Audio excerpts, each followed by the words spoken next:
I spent an embarrassingly long amount of time trying to process what I had just read. Well, embarrassingly long for me, anyways.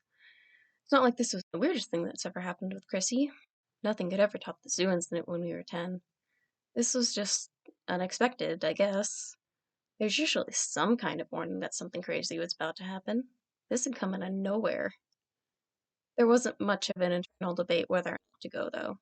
I might not have understood what was going on, but I knew enough to know that it was important. Not going would kind of be a terrible friend move on my part. I was definitely going to complain once she came back, though. Would it have killed you to leave a little more information?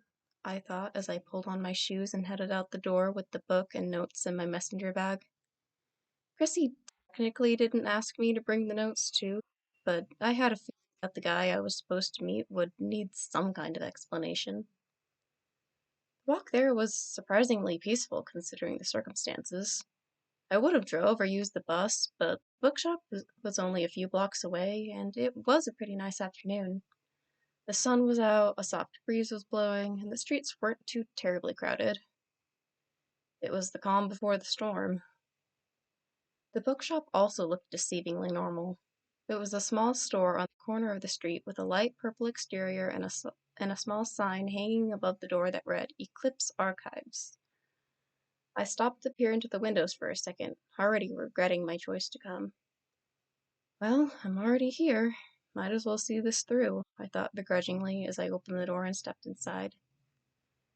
The inside of the store looked normal too, at least at first. Once I actually started looking at it a little closer, I noticed that there were a few things that were off. For one thing, the store seemed to be just a little bit bigger on the inside than how it looked on the outside. The light was also weird. I couldn't put my finger on what exactly it was, but something about it was wrong. It felt unnaturally bright, like it was trying to pretend to be a normal building, but didn't quite know how to.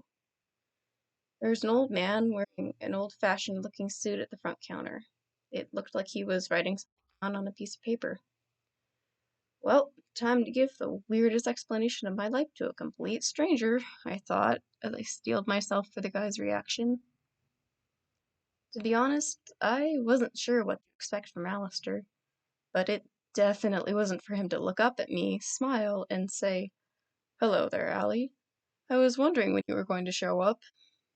My confusion must have shown on my face, because he got up and "Here, come with me and I'll explain everything," gesturing towards the door behind the counter that presumably led to the back room. I am so going to regret this, I thought as I followed him through the door.